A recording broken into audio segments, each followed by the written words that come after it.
Hi! In front of me is OnePlus Nord CE 3 Lite, and today I would like to show you how you can block app notifications.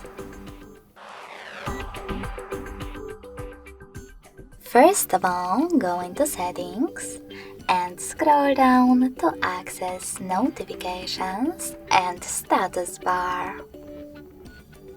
Then click on Reset next to App Notifications and tap on the best option for you.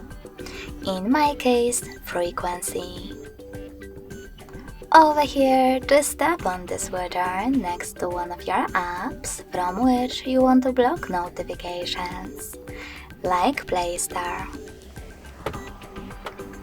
You can turn them back on the same way.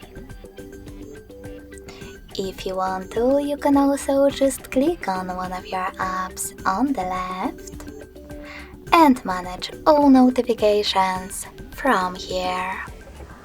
Thanks so much for watching. If you enjoyed this video, smash that like button, comment and subscribe. Bye!